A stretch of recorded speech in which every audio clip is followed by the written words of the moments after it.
Oh, my star people, Banjo Dan.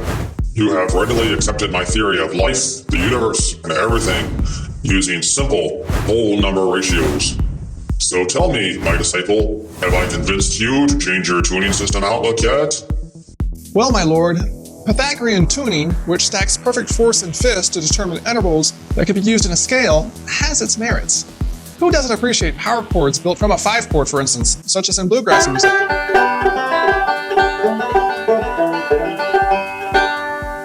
There's a lot to love about a tuning system that respects the octave. The perfect fifth above the octave, and the perfect fourth interval below the octave, which is really an inverse of the perfect fifth that has been octave expanded to bring it up. I can now tune a scale made up of naturals and sharps by stacking only perfect fifth intervals forward from the fundamental with an octave reference point such as at C at octave 0, or a total of 12 stacks or jumps to new perfect fifth intervals, ending at B sharp, the enharmonic equivalent to the fundamental of C. The intervals in the scale correspond to 3:2 ratios that rise exponentially for each subsequent stack, which can be calculated and converted to fractions. In order to bring the values in line with the reference octave at 0, I need to octave reduce the values. I can determine the octave reduction factor by halving the fundamental ratio for each octave ascent, and then multiplying the intervals by their respective octave reduction, which yields rescaled ratios used for the tuning system. Very good, my pupil, but some of your intervals are not the simplest achievable. Ah yes, my lord, wise beyond your years, as ever.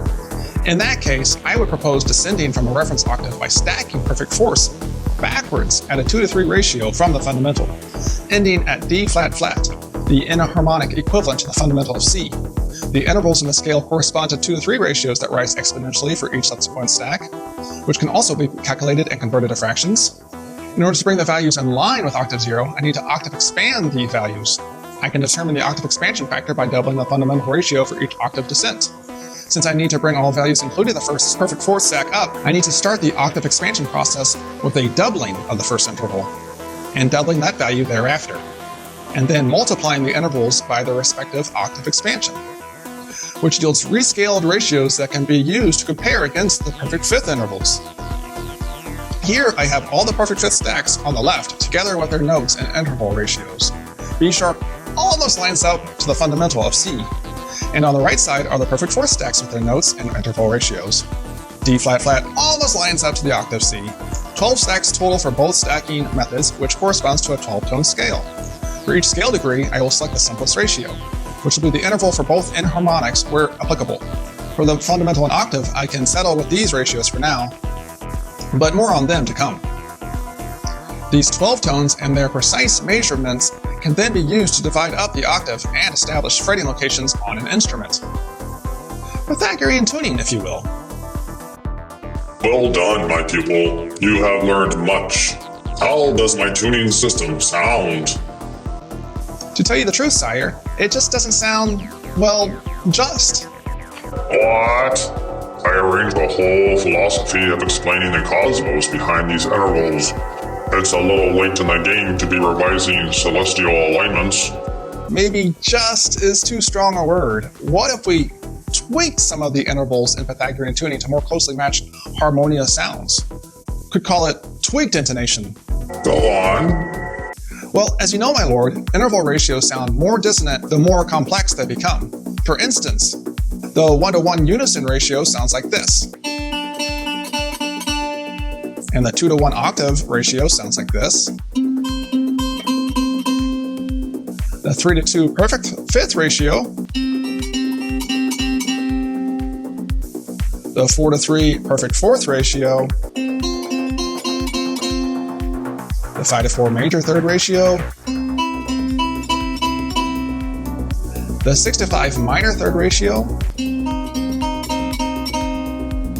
The 7:5 tritone ratio. The 9:8 major second, and the 16:15 minor second. Recall that I built your scale by consecutively stacking 12 perfect fifth intervals, which went up 7 full octaves in pitch. Any interval derived from additional stacks just created more complex ratios of notes already attained. Trying to arrive at 12 stacks of perfect fifth 3:2 ratios to get back to the same value that going up 7 octaves would equal can be represented like this. No matter how many abacuses I use, my lord, the math will never work out.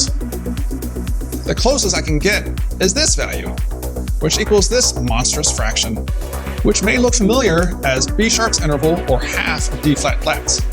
Now, I'm very sorry to be the bearer of bad news, my lord, but some astrologers have been calling this interval the Pythagorean comma behind your back. What? The insolence! They've even been passing out pamphlets showing the comma in the most disparaging ways possible. They're playing the just octave at 2:1 to represent the consonants column, and then your octave, which is 23.5 cents sharp, representing the dissonance column. And then having barrels of laughs afterwards about it. I bet it's that troublesome Hippasus. He's always coming up with irrational things. Tell you what, we'll go out to the middle of the Aegean and then throw him overboard. Wait, my lord! What if we could tweak the Pythagorean octave down a bit? By taking out the comma or lowering the interval by 23.5 cents, which gets it back in line with a just fundamental at 1:1 or doubling it for the octave at 2:1. Perhaps that would be more diplomatic. What's next? Oh, how best to say it. Go on, my pupil. You can tell me. It's just the universe hanging in the balance. Well, there's this business of unequal inharmonics in your tuning system. This method assumes that sharp inharmonics from the perfect fifth stacks are equal to the flat inharmonics from the perfect fourth stacks, which they're clearly not. This creates a real wolf of a problem. I don't like the sound of this. This is the Pythagorean Tuned scale. The golden notes are derived from perfect fifth stacks. The light blue notes are derived from perfect fourth stacks. And the green C is the note we ended with and had to temper because we couldn't get back to the exact fundamental ratio or its octave. In a traditional 12-tone scale, every inharmonic interval needs to take on both the sharp and flat intervals, even though it's not accurate to do so in Pythagorean tuning. The next column shows all the possible perfect fifth iterations for this Pythagorean scale using the original note values derived by our perfect fourth and fifth stacks. They should all look normal except for one interval. Can you spot it before I play it? No. No worries, my lord. Let me start with G to D perfect fifth interval and work my way from there. If I take the fifth degree's coefficient value, double it to compensate for the higher octave and divide it by the root note's coefficient value, I get a 3:2 relationship or a 1.5 coefficient, which is what a perfect fifth interval should be. And G to D sounds like this. And the same for A flat to E flat. And A to E. B flat to F.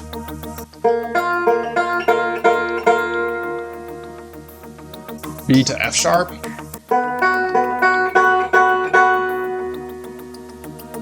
G is higher in the scale than C, so I don't need to double its coefficient. C to G sounds like this.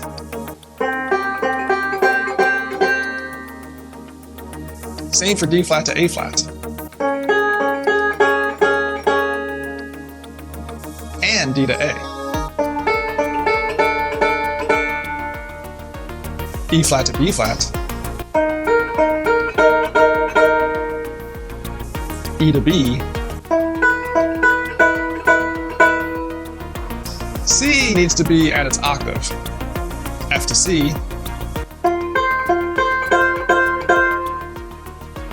But woe is the unlucky harpist who plays the perfect fifth F sharp to C sharp or G flat to B flat, which is really F sharp to D flat as derived by the alternate stacking methods.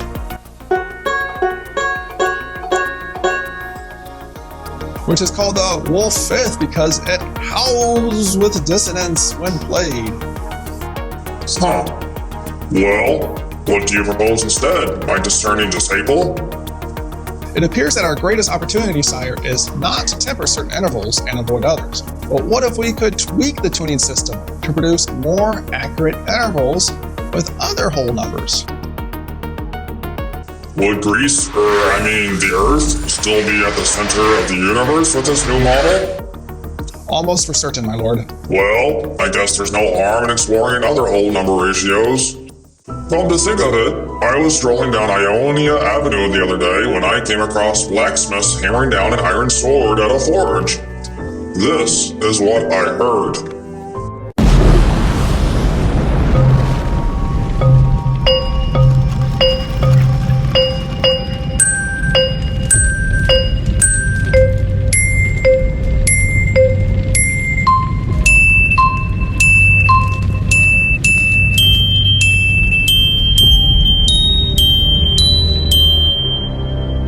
I noticed that the series of hammer blows sounded harmonious to each other, even though the hammers were all of different sizes. I decided to call this series of sounds the Harmonic Series. Could this help?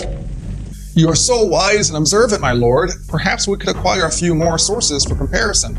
But pray tell, where shall I look? When in doubt, listen to the stars, my disciple, and therein will your quest be justly intonated. Yes, sire. I think I hear it. A multitude of harmonious tones emanating at the center of a galaxy by a singular frequency. Isolating this cosmic singularity, I can produce the following spectrogram. My lord, it appears that this galactic pitch coincides with C at the 5th octave on a 5-string banjo. If C5 is the fundamental pitch in the series, thus it should be named the first harmonic. But wait, there are other frequencies beyond the fundamental. The next peak is at C6, a full octave higher than the fundamental, with an amplitude or level of loudness a bit lower than the first harmonic. I shall name this the second harmonic. The next 5 harmonics are as follows.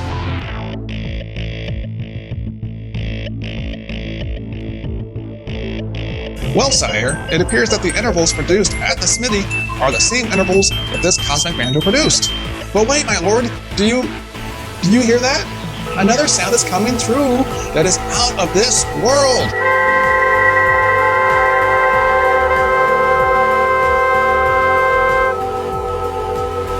Unbelievable! More of the same intervals, but with different amplitudes. I wonder if the nuances of these harmonics are what gives each instrument its unique sound. Very good, my student. That is exactly right. I like to think of it as an instrument's timbre. And wait a minute, this sound appears to be coming from the center of a supernova.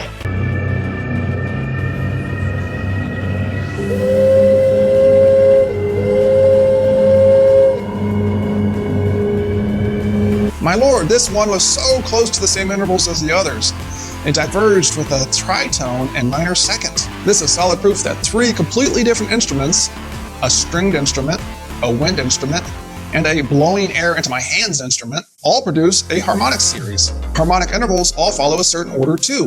Notice specifically the harmonics for the top 2 instruments, my lord.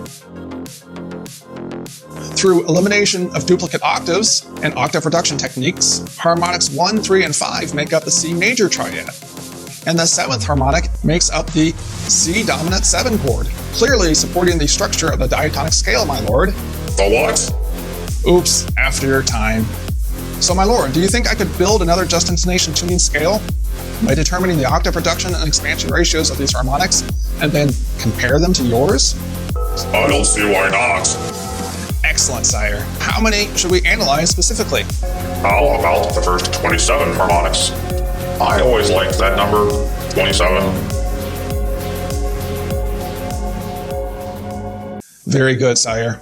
It seems like the easiest way to construct a scale using the harmonic series will to be follow your method of octave reducing and expanding intervals. This may lead to slightly different ratios than other methods, but that can be a study for another time. If I start with a fundamental scale in octave 5, I can bring higher pitched intervals down to octave 5 by reducing their respective frequency, ratio, or coefficient values with multiples of their octave reduction factor, 1/2. In order to bring lower pitched intervals up to octave 5, I can expand them by multiples of the octave expansion factor of 2. I know you like to keep things simple, my lord. So I've come up with 4 easy steps to determine a 12-tone scale using a harmonic series based on just intonation tuning. I knew there was a reason why you were my favorite Pythagorean. You're too kind, my lord. The first task is to assign ratios to the harmonics. I can simply list them in numerical order in relation to the first harmonic, which is the fundamental at a 1-to-1 ratio. Next, I can determine where harmonics step up in octave values, since I will need to octave reduce the intervals back to the home octave to determine final intervals. Step 2 involves multiplying the octave reduction values with the respective harmonic ratios, simplifying them, and getting rid of duplicate ratios beyond the first iteration. Since I'm building a scale based on harmonic intervals, the fundamental, which is not an interval that we formulated, will be discarded in favor of the first interval that produces this rescaled value, which is the second harmonic. Next, I can reorder the harmonics by approximate interval size. And since I'm really bad at dividing complex fractions in my head, I'll calculate their coefficients. Here I have a collection of intervals for our tweaked intonation endeavor, my lord. May I see your original intervals to help guide my hand in assigning note values? Certainly, my apprentice. I see that your scale begins on C, which is at a 1-to-1 ratio. Done. The minor second C sharp and D flat has a simpler ratio in the Harmonic Series derived Just Intonation Tuning to that of your tuning system, sire. The major second D will be assigned the 9-to-8 ratio, which matches Pythagorean tuning. The minor third D sharp and E flat gains a simpler ratio in Harmonic Series Just Intonation Tuning. The major third interval of 5-to-4 matches with the next note, E, and is a lot simpler than Pythagorean's 81-to-64 ratio. However, the perfect fourth at F has a more complex ratio than Pythagorean tuning. Aha! And then I come to a crossroads for the tritone interval F sharp and G flat. Both of the next 2 intervals derived from the harmonic series are simpler than their Pythagorean tuning counterparts, but they're also a little bit lower and a little bit higher in coefficient values. Clearly, G should be assigned to the perfect fifth interval at a 3-to-2 ratio. Since consonants favor simpler ratios, I shall assign F sharp and G flat the simpler of the 2 ratios, and earmark the 23-to-16 ratio for further review, but we run into the same scenario after G as well. So let's choose 13-to-8 for the minor 6, G sharp and A flat, and some more question marks for the other one. The 27th harmonic, which corresponds to the major 6, A, has the same ratio as Pythagorean tuning. The minor 7th, A sharp and B flat, receives a smaller ratio, and so does the major 7th, B. My lord, it looks like we have too many tones for our 12-tone scale. We need to go up to this 27th harmonic to derive the interval for the major 6A, so the 23rd and 25th harmonics need to be included as well, but they're creating a microtonal gap in our new Harmonic Series derived Just Intonation Tuning scale. Too many steps, Pythagoras. Easy fix, I'll just take out a step or 2. No! Bon voyage, heretic. Another way we can look at the problem, my lord, is by viewing the intervals per octave. We simply don't have the notes for the in-between microtones, nor do we necessarily need them. Well, like bugs on my chariot's windshield, just swipe them away.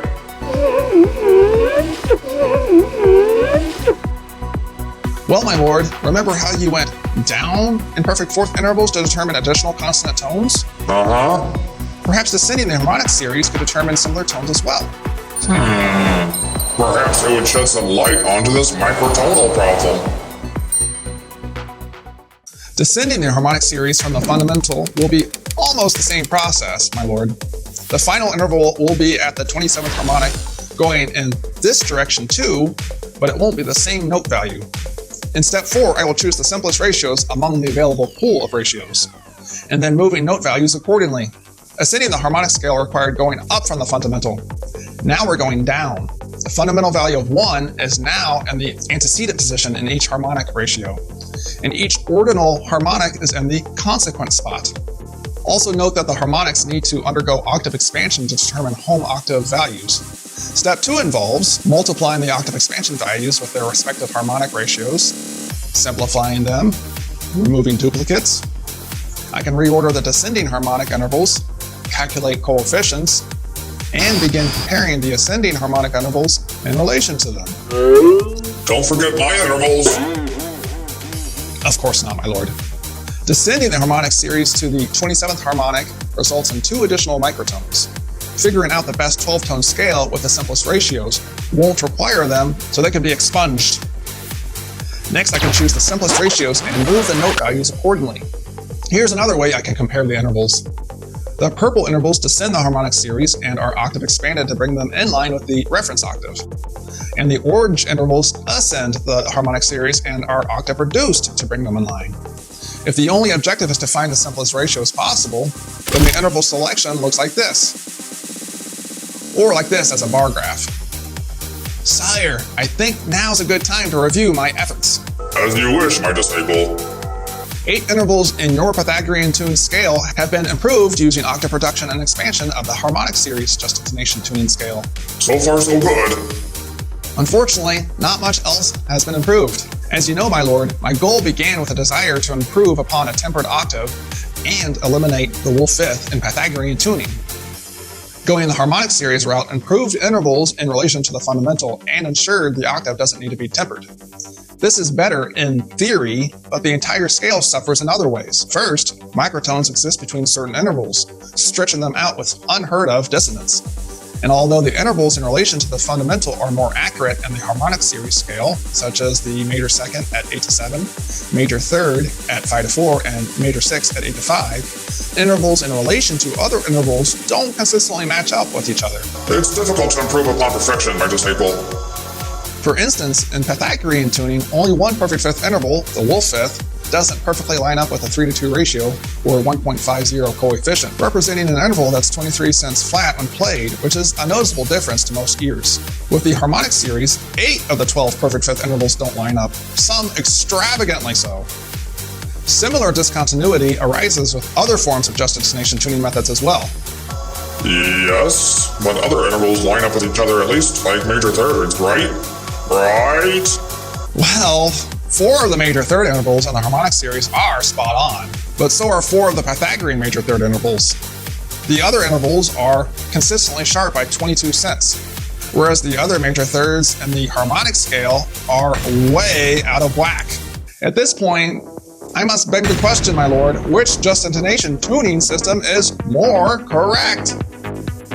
More justly intonating the intervals in relation to the fundamental should have improved the scale as a whole. But it had the opposite effect instead. Not only are more intervals out of line than in Pythagorean tuning, some are so extravagantly out of line that they can't even be considered the same pitch. The way I see it, my lord, is if the rational becomes irrational, then there really is only one recourse. I don't like where this is headed. Why don't we just do away with whole number ratios entirely and formulate some irrational numbers for our intervals? Intervals may still be inconsistent with their pure tone counterparts, but at least they will be consistently inconsistent, which may lead to some interesting qualities or moods with certain keys or between certain intervals, and finally achieving the perfect cosmic melody, or perfection in imperfection. Sounds like a load of bollocks to me.